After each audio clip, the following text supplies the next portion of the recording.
Well, hello again to all the boys and girls out there in YouTube land watching. John and Ellie of Georgia Beer Reviews back at you with yet another edition of Stout Sunday. And joining me this morning, we have the illustrious Michael Kormeroff from the great state of New York. Good morning, Michael. Good morning. And we have Ronald J. Theriault of Louisiana Beer Reviews, Mr. Repetitive Porter Reviews this morning. We'll see what he's drinking, but if you were joining everybody last Stout Sunday, you probably already have a good idea of what he's got. We will start with Michael Kormeroff. What do you have this morning, Michael? Another one of my cousin's beers that he sent me from Clayton, North Carolina. It's Deep River 4042 Chocolate Stout at 6.5% alcohol. I do not know the IBUs, but as I said before we came on the broadcast, I've been extremely happy with the positive level and quality of most of these North Carolina beers. So this one should be no different, but we'll give it a shot and see what we think. Awesome. We've got Terry joining us this morning. It's afternoon there. Good afternoon to you, Terry. All right, Ronald Theriault, what are you drinking? Oh, and we have the Whiskey Scout with us as well. Maybe. We'll get to you in just a minute, Robert. Good morning. Thanks for joining. Thank you. He said maybe. Well,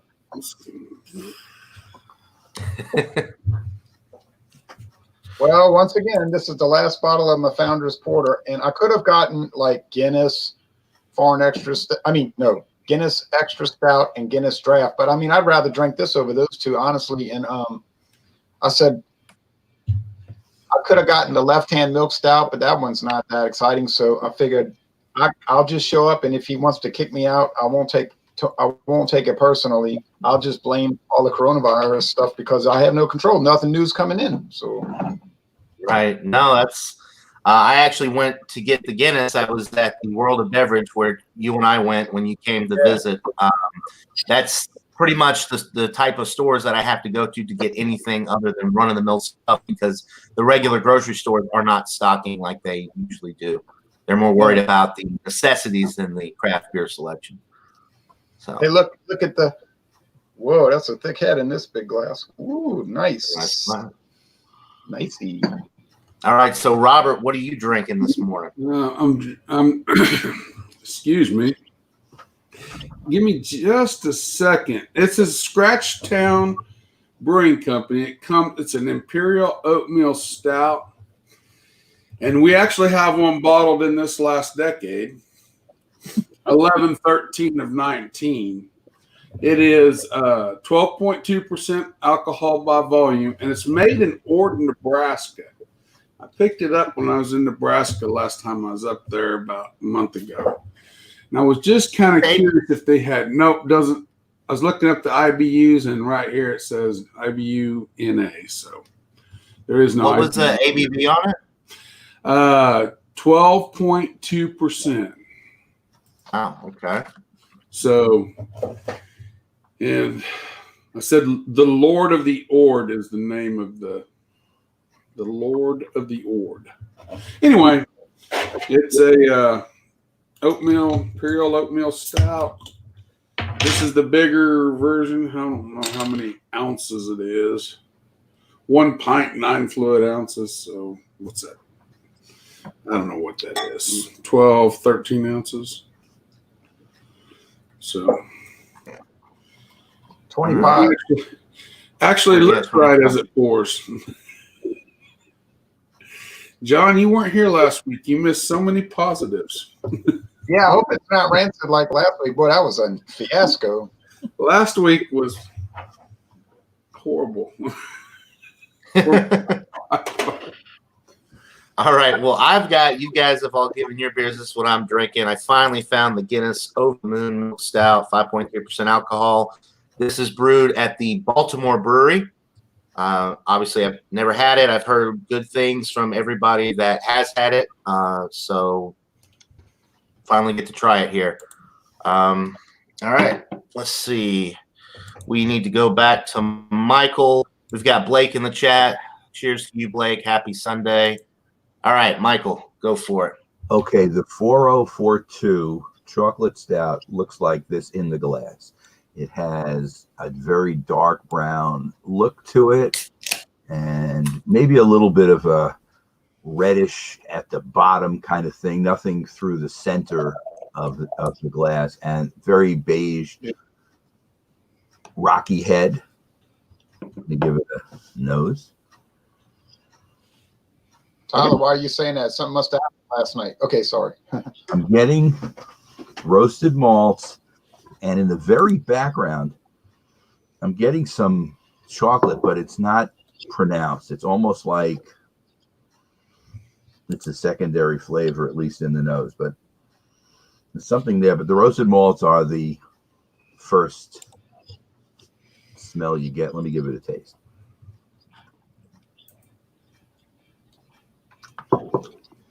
Okay, you're getting the chocolate on the taste, which I guess is a good thing. First taste is chocolate. It's kind of a not a bitter chocolate, but not a sweet chocolate. Somewhere in the middle. Maybe like a little bit of a baker's chocolate kind of. And you're getting some of the malt in it as well. It's very drinkable. I'm enjoying it. Let me see if I can get any other taste in it.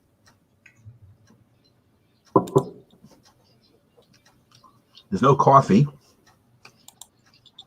It's not sweet either. It is more, the chocolate is more of the non-sweet variety of chocolate. You're getting the edge of the chocolate, but it's not sweet. And I've had other chocolate stouts that were sweeter than this, but this one is not sweet chocolate, but I'm enjoying it. It's very drinkable, and I'll have a number for you shortly.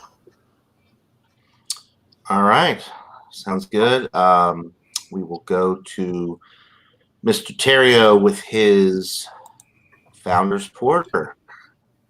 I'm not going to spend much time on this because people, I'm sure, are sick of it. Well, it's very dark brown with the light coming in from the outside. It looks black. It still looks black. It looks black. But I guess with the beige head, it looks more brown, but it's dark. Boy, woo. It's got a lot of lacing on the side, creamy. It looks like cream residue, something like that. Dark roasted barley malt, chocolate coffee. It's 45 IBUs, no burnt qualities, no ash, like cigarette ash or things like that to me aren't appealing. I've said for a long time it's one of the best porters I've ever had, and I'm still sticking by that. The flavor is chocolatey, coffee, dark roasted malt. It's like those malted milk balls, those Whoppers, very similar to that. Medium body, not heavy bodied, and kind of a 51% sweet, 49% dry finish. But no, let's say 55% sweet. It's kind of sweet.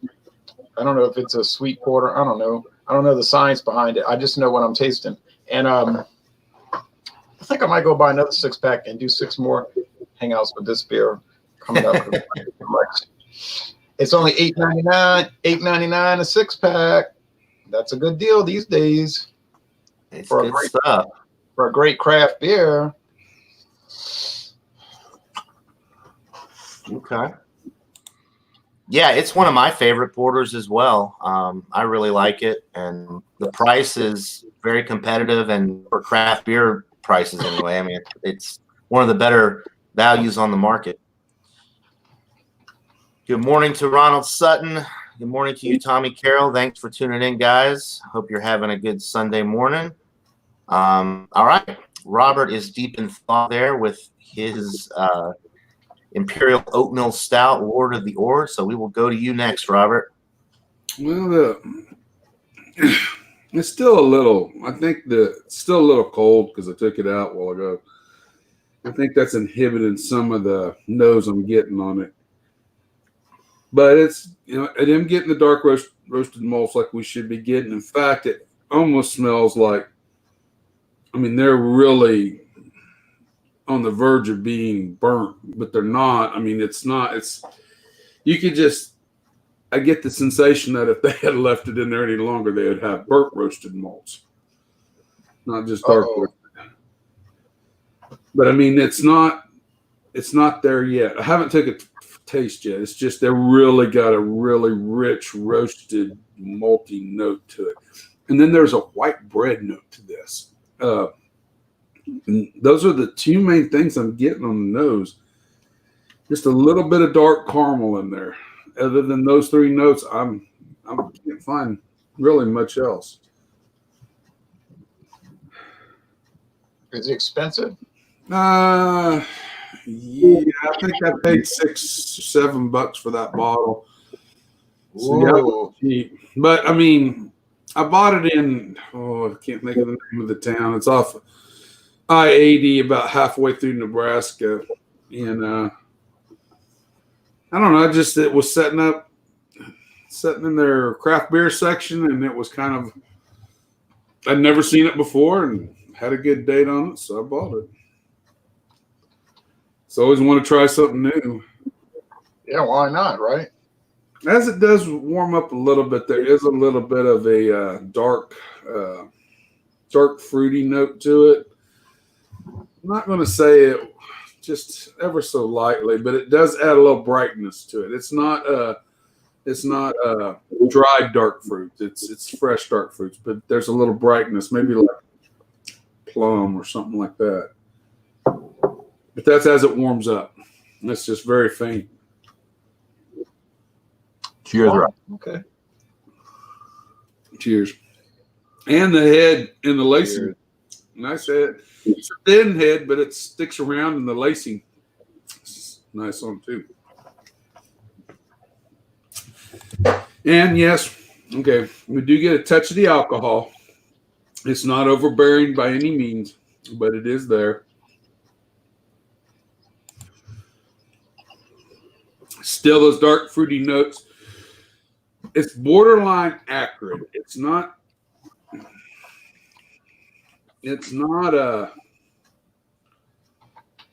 totally over the end, but there is just, and I think it's because they almost took the roasting too far. There is a slight acrid note to it. It's not detractable. It doesn't detract. I'm not going to probably detract it from the score because it does work with the bitterness a little bit, because there is bitterness here. But it's not something I normally get. That's the best way to put it. I don't normally get that little acrid note to it. I get more of the fruit on the palate. The fruit comes through a little better with the dark roasted malt. Still get the caramel. I think the acrid and the bitterness is covering up the bread note I was getting on the nose. I don't really get that in the palate right now. And it may change as it warms up. But that's about it. The bitterness does hang out on the side of your tongues. The bitterness is nice. There is that caramel sweet component in it is still there, but it's not as, it adds a little balance to it, but it's not quite as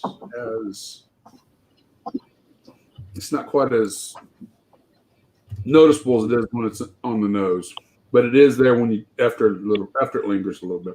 Mouthfeel is slit, as I would expect with an oatmeal stout. Get a nice full, complete mouth coating there. That's nice. That's real nice, in fact. And it lasts. It finishes well. It's a long finish. It's still going.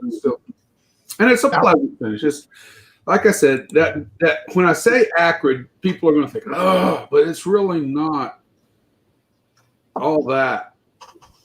You know, it's like maybe you got a piece of a burnt end on a piece of ribs or a piece of whatever on a barbecue. You get that little bit of touch of that little burnt acrid note when you get it and you eat it. It's kind of along those same lines. I mean, it's in the beer. It's just that particular note that you get there, and it doesn't bother you with barbecue. It's not going to bother you with this. Trust me. All right. Sounds like it would probably pair pretty good with barbecue. I think it probably would. It's not like it's living up to the price. Yeah. Hey, $7 for a 25-ounce bottle of a 12.2 percenter. I mean, that's unless it's just terrible. I'd No, say it's it's not probably terrible. Yeah. No, it's not terrible. all right. So that leaves me with my Guinness Over the Moon Milk Stout. There we go. All right. So it poured with a really creamy head, probably like 2.5 fingers worth. It's kind of died down, but it's left that little bit on the top. Some nice lacing already starting to develop. The appearance is black. I cannot see through it whatsoever. The lighting in here is not the best, but I mean, if it ain't black, it's as close to black as you can get without actually being black. The aroma, very malt forward, getting some nice milk chocolate and dark chocolate. Some nice toasty bread. Surprisingly, a pretty good hop presence on the aroma, like some earthy hop notes. Fuggle and I don't know, the earthy hops. That's what I'm getting.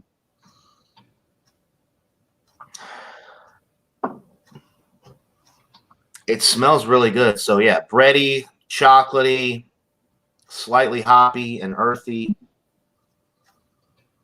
Pretty well balanced on the aroma. Not one thing, takes the lead with the aroma. It's just pretty well balanced all around. Smells like a winner. All right, I'm salivating here, so I'm going to go ahead and get into it. Cheers, guys. Cheers. Here's to your milk stout. Wow, this is really good. Very malt forward. You're getting the chocolate notes. Leads into a nice bready center. You're getting some nice toasted bread notes, but not burnt, just very dark toasted bread notes.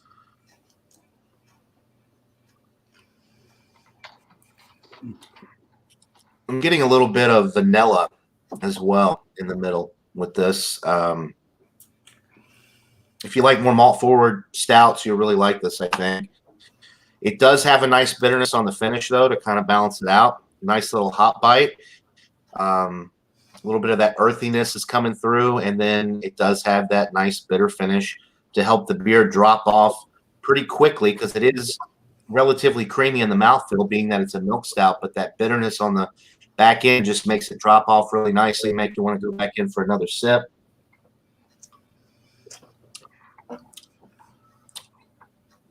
Yeah, because it is a creamy, wet drinking beer, but that bitterness dries it out quickly on the finish. So it's very interesting how that works so well together. This is really good. I might actually like this better than the Guinness Draft. I mean, it's more malty than the Guinness Draft. The alcohol is higher, 5.3, so it's more like a traditional stout. It drinks super smooth. Got that creamy mouthfeel. I mean, this is everything you want with a stout. I mean, and look how that head is just sticking around. It's got that creamy look to it. I mean, a beautiful milk stout from Guinness. I would highly recommend it to anybody. I know the distribution is still kind of sketchy. A lot of people haven't been able to find it yet, but it is well worth it. I believe I paid $9.99 for the 6-pack, so it's not really too expensive. And I'm very, very pleased with it. So I'll keep drinking and come back around here with the ratings shortly. Really quick, we'll go back to the comments. We got 2109 Brewing in the chat. Tommy Carroll says he'd like that one. Well, hopefully it'll show up in your area, Tommy, soon enough so you can try it. And 21090 says that it's a nice milk stout, so they've had it over there. All right. So let's see. We got to go back around now. Final thoughts and ratings. We'll start back with Michael Kormaroff and his. Here it is again. It's from Clayton, North Carolina. Deep River Brewing, 4042 chocolate stout. Nice little blue car on the label. Yeah. Maybe know what era that car is? Is that show it closer to the screen? Closer to the screen. And centered. okay? How's that? And then Set it in ultra high def. Ford model. About a 1941, Okay, like so sort of SUV type thing. What? I think they're No. trying to show that I think it's probably about a 37 Ford Model A. they're trying to show that they are Johnston County's first craft brewer. So that's what it says on the side of the can. Oh, I don't know where Clayton, North Carolina is in relation to the other places. William Kepley could probably tell us. sure. But sometimes people ask me about Louisiana towns. I've never heard of them, you know. Okay, so as far as the way the beer is looking, the lacing is still holding up, as you see, and the head keeps regenerating, so it's a really nice looking beer. And as I sit and keep sipping it, it's a very consistently nice beer, and the aftertaste is kind of chocolate, but I guess the point I made earlier, and I'll make it again, it is not sweet chocolate. It's more just straight chocolate. And if you like sweetness, you probably would not like this beer because there are a lot of stouts that are sweeter than this. But I really like this. I am going to give it a 94. So it is an A. Very drinkable at 6.5%. And very happy with it. All right. What is it again? I gave it a 94. Yeah, 94. All right, 94, 1A in the books. Ron Ontario, I have a feeling I know what you're going to give yours, but let's see. What does the Founders Porter get this week? Now you were in the Wheel of Regret. What's that? You were in the Wheel of Regret. It says Oh, you were yeah, last night. Yeah, I joined over on CBP's channel for a little bit and was with them for an hour or so. Okay, it says I you're left. doing this like an I left unfazed. early. Yeah, no, they were at it all night, getting a little crazy with it. But no, I left early. No. I called my friend David yesterday. We were trying to reach each other all yesterday. I was going to drive out to his house and do some beer reviews, but and do some shopping. When I finally contacted him around dusk, I said, "How's it going?" "Oh, it's okay." I said, "Well, what's wrong?" "Oh, nothing." He says, "Nothing. I just went to the hot rod shop and we had a few beers." And I'm thinking, yeah, a few. Now his idea of a few would kill most elephants, you know. So I thought, yeah. I said, he said, "I'm just kind of tired." I said, "Yeah, I bet you are kind of tired." So I said, "I don't know if I'll be going out there today, because, okay." Not to say that I was drinking a little bit yesterday, but, you know, our framework is a little different. But he's a lot bigger person than me. Right. Yeah. Oh, it was just comical. All right. And from what I'm hearing about what happened last night, got a lot of people going to feel bad today. Now, I'm going to score this.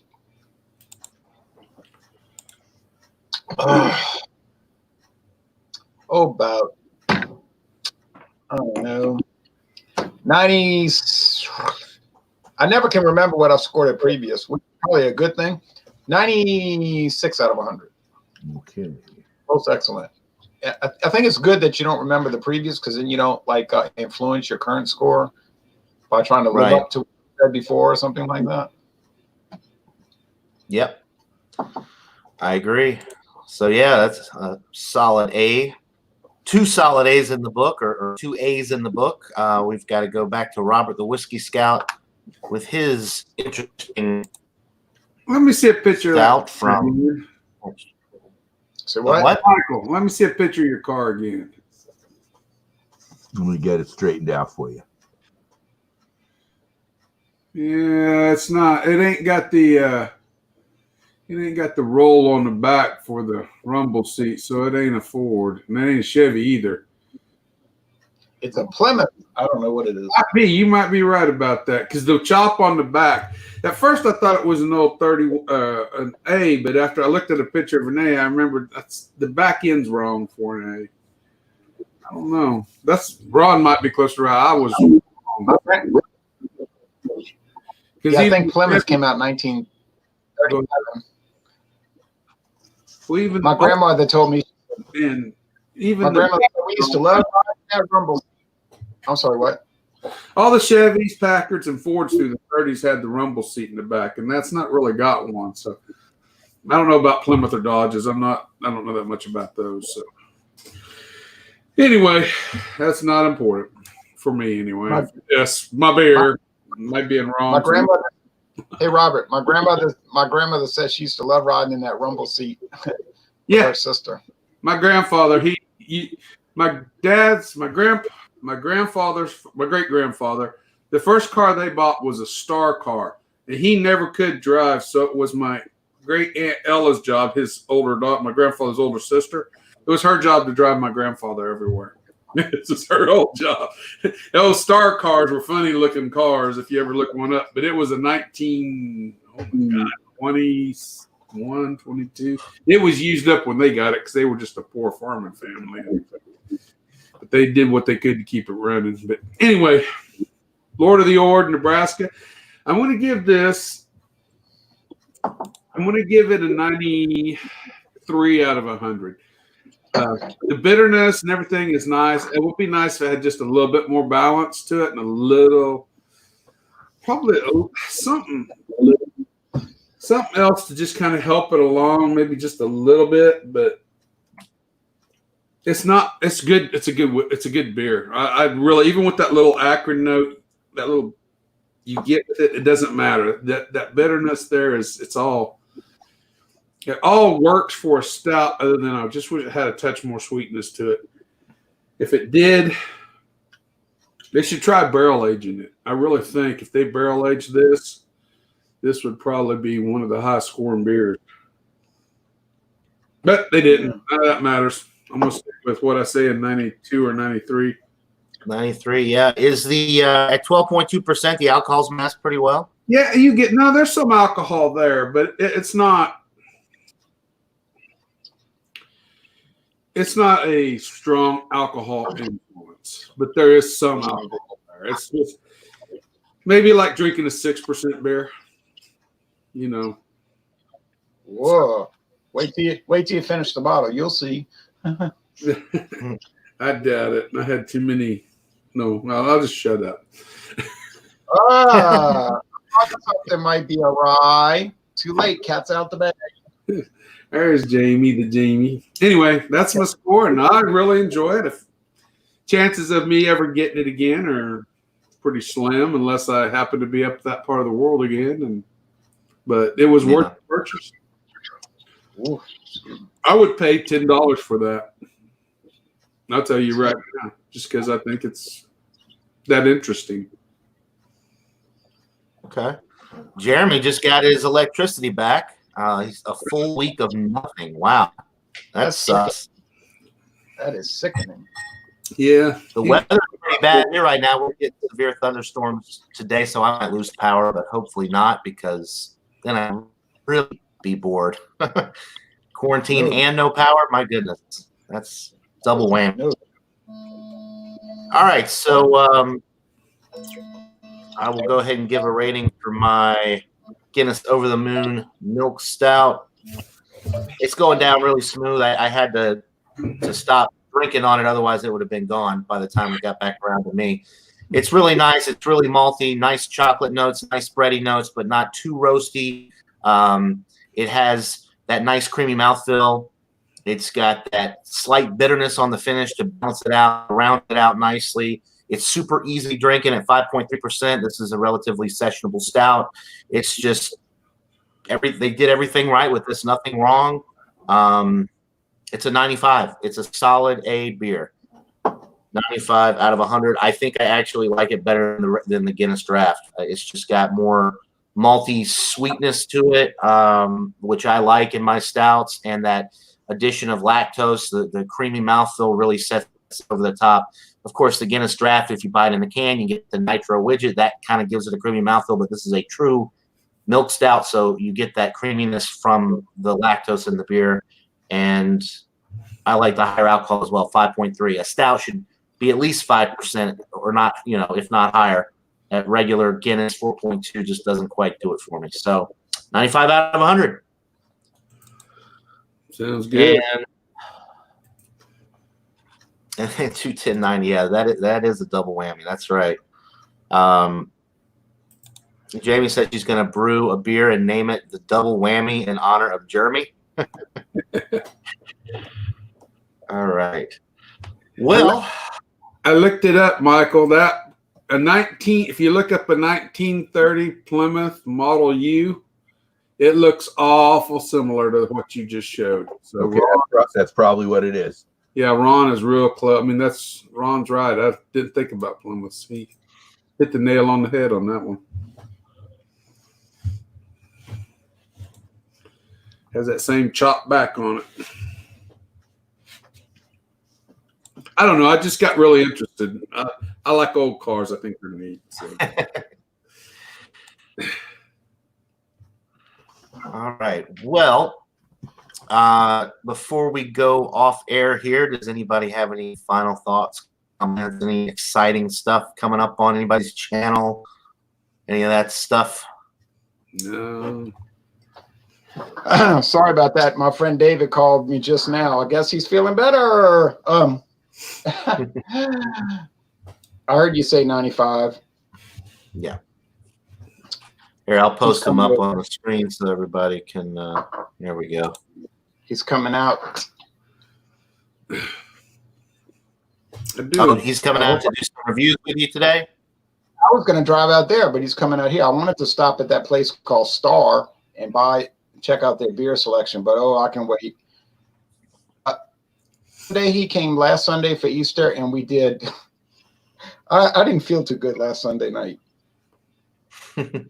My stomach was not feeling good. I said, I'm not going to this again. This is too much. He kept saying, let's try this. Let's try that. Let's try this. Let's try that. Let's try this. I was like, does this end or does this go on forever? Yeah. But it was fun, but not at the end. The beer guys Last thought. Yes. Yeah, beer guys got the right idea, drinking a KBS for Stout Sunday. Very nice. I haven't seen it. I've been preserving one, but I think it's going to be drank probably pretty quickly. There comes a point where I can't cellar beers. I don't have that ability in my mindset to cellar. I can drink a few drams out of a whiskey bottle and I can let it set. Beer is a whole different thing. But not beer. No, I keep looking at it for 4 or 5 months in the bottom of that fridge it's got a CBS, a KBS. I'm like, what am I doing? Why are they still? The longest I've gone on cellar beers is 5 years. I did about 5 beers, 5 years. Yeah. And it was really interesting doing, but I couldn't take it anymore. John, last comments? Yes, last comment, and we'll wrap it up. I'm doing Dawn Busters this week. We're starting Tuesday with Johnny Walker Blue Label versus everybody. Ha ha ha. Wednesday. Nice. You need to let that set for just do what you're going to do, but you've opened it, you've tried it, you've let a little air hit it. If you leave the top off for maybe 30 minutes to an hour, then cap it back, let it set for a couple of weeks for you, 3 weeks for you try anything, and then see, you've already filmed yourself on the opening. Then film yourself after it's set and see if you notice a difference, because sometimes those things got to breathe a little bit, Ron. I mean, right, but that was great. Yeah, but that was 3 weeks ago when I recorded that opening. And another thing, my friend David came over and did a duo review, and I can't wait for y'all to see that one. I really can't wait. That's cool. Johnny Walker Blue tends, if you'll read, a lot of reviews, it doesn't have enough follow through on the finish is a common problem with that one. This was my expression. This was my expression to his score. This was my exact expression to his score. I've never had the blue, so I can't speak to it. I've had everything but the platinum and the blue. And the platinum was an 18 fill in. It's no longer made. It was an 18 fill in when they cut the gold for a while. Then they brought the gold back without an age statement, and they platinum went away. Now they've got the gold back with an 18-year age statement on it. And I've actually 2 years ago, I sat with 4 or 5 guys, and we tried the old 18, the 18 without the age statement, and the new 18 with the age statement. Now, honestly, if I'm to be real honest, I think probably the 18 with the new age statement, even though it was it was probably, and we're split. There was differences, but there wasn't a whole lot of difference score-wise. I mean, they were just slightly different in different ways, but I think I preferred the new 18 myself personally. So I know some guys like the old 18. Nobody liked the non-18 age statement, and I think me and just one other guy liked the new 18. So I mean, and that's a palette-driven thing. It's variable, All right, I get off that. That's not part of Stout Sunday. I know my favorite quote from our last weekend Easter Sunday Johnny Walker Blue Label review was me turning to him and saying, "That comment that you made makes absolutely no sense to me." Well, I can't wait to see that then. Unfortunately, we had a lot of wind, and the windstorm kind of interfered with the audio quality, but I couldn't help it. The wind went on for a week. All right, second thing. Wednesday night is Wildcard Wednesday. Thursday night is the tournament, Miller High Life versus Pastor Blue Ribbon. I got to go get singles. And I will personally drive to Brooklyn, New York, and beat up Michael Komarov if he does not get 6-packs, because he is obligated. He is absolutely obligated to join us, even if he is not favorable towards those beers. I'm just joking, Mike. I'm using oblique humor. And then one other announcement. Bingo Friday. Bumpy's doing Multi Monday tomorrow night, and the beer style is Saisons for anybody that's interested. You're right, and I've got it. I got to go get one. I looked yesterday when I went on my motorcycle ride. I went on about 180, 190 mile motorcycle ride yesterday afternoon because I just got bored. I stopped at 2 liquor stores in Oklahoma. Neither one of them had Saisons. I was glad to get a New Orleans brewed Saison. And the most disgusting thing of last week was I couldn't join Jesse's hangout because there were no Hefeweizens in my area. And naturally, the day after his hangout, what shows up? You know what? Francis Connor Hefeweizen. I said, this is sickening. I have a beer-related question that maybe Robert can help us with. Okay. Because of the current situation in the petro field, ethanol production is way down because normally ethanol is added to petroleum for whatever. What does ethanol do with petroleum? It must do something. Whoa. Ethanol production didn't go down because of the... No, it didn't, but it went down for whatever reason. Okay, you've got to understand. The ethanol, they have an ethanol plant. There's a little town about 8 miles east of Oakley, Kansas. And this is huge. Every time you drive through there on I-70, you'll see it.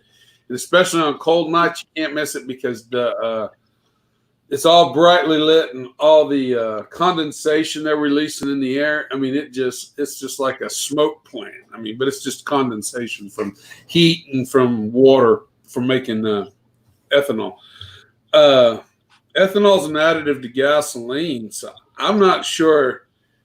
As long as they're making gasoline, they should be making ethanol. Now, if ethanol is somehow declining, that's because they're probably using less ethanol in the gasoline. Okay, that's exactly what it is. And ethanol's byproduct is CO2, which is what they use in beer, other than nitros, in regular beer. So there's a shortage right now of CO2, and that is. I read that. Hurting craft brewers. It's not hurting macro brewers because they have their own supply of CO2. Okay. The bigger companies get their own CO2. Maybe they even have their own ethanol plant, for all I know. Well, no, I'm sure their contracts are older. Their contracts come first. Their contracts are bigger. Their contracts are more profitable for the CO2 producers. They're going to get theirs first before the little guy does. That's So just the little guys are claiming they're having trouble getting CO2, which is going to cut into their production, which long term might be something to look at. Right now, most craft brewers seem to be producing, and they don't have access to selling right now because of the crisis. I never heard of that though. As far as coming from ethanol plants, that's where I wonder why. If they didn't have the apparatus at some of the bigger distilleries to harvest the CO2, it's operating under the same principles as an ethanol plant. It's a byproduct from a Jim Beam or Jack Daniels. If it's coming from an ethanol plant, they're processing the same way basically at Jim Beam or Jack Daniels. So that should be a byproduct. They could those distillers sell some of their CO2 as well. It's possible what they produce, they may sell too.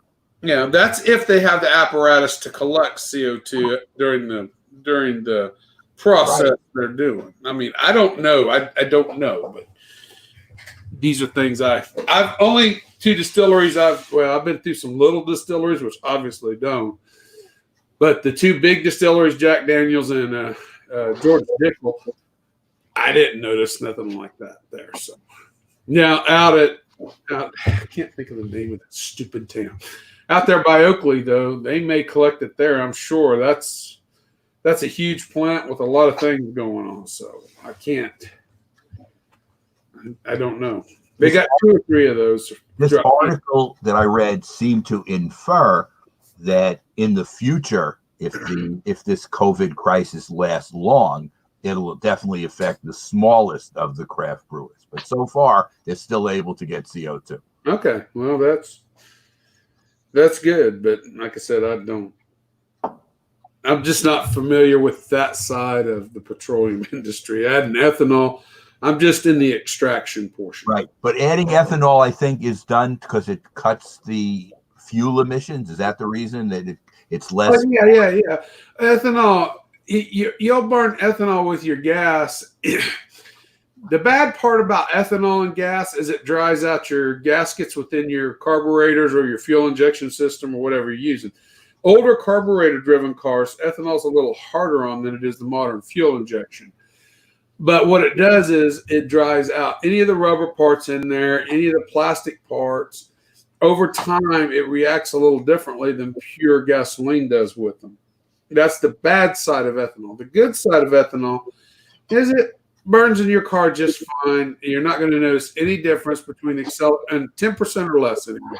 You're not going to notice anything different with an acceleration, deceleration, any of the actual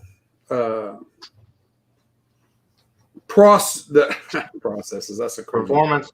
Yeah, the performance. That's the word. You're not going to notice any performance issues with your average car running most basic, what we get ethanol blended gas in most pumps. Now, when you step up to the E85, E95 stuff, my truck will run that because it's got that little sticker on there. But I do notice I have a little bit of lack of acceleration I didn't have before. As far as running down the highway, I set the cruise control at 70 on I-70. It runs just fine. I don't notice a difference there, but it's just an additive to kind of save. And but here's the thing. Okay, we're getting on a soapbox here. Here's the bad thing about ethanol. Ethanol is made because it's subsidized by the U.S. government. You can't pay the amount of ethanol you get from a corn crop cannot offset the amount of gas that it's displacing as far as price goes. So the government, in order to save the environment, subsidizes the everybody from the farmer to the ethanol plant to actually produce this stuff, to add the gasoline. If you don't subsidize it, especially currently at the current price of gas, $100, $80, $90, whatever it is out there, where I live it is, where you live it may be different. And that's for 91 octane. You will notice the government can't stay ahead of that, so they, like I said, they subsidize it to keep it profitable, because the corn growers can be growing wheat or generally in Kansas, if they're not growing dryland corn, they will grow wheat, which will offset They make more money on wheat without the subsidies on corn. Got it. That's enough. All right. Well, on that note, we'll go ahead and take this party off air. I want to thank Michael Kormaroff, Robert the Whiskey Scout, and Ronald Terry of Louisiana Beer Reviews for joining me on this fine Sunday morning. The weather's getting really bad here, so hopefully I don't lose power. Thanks, everybody, for joining. Thanks, everybody in the chat for watching. We really appreciate it. We wouldn't be doing this without you. Hope everybody has a great rest of your Sunday, a good start of the work week if you're working, and everybody stay safe, and we'll see you all on the next Stout Sunday. So cheers, everybody. Cheers, everyone. Bye. The last of my beer.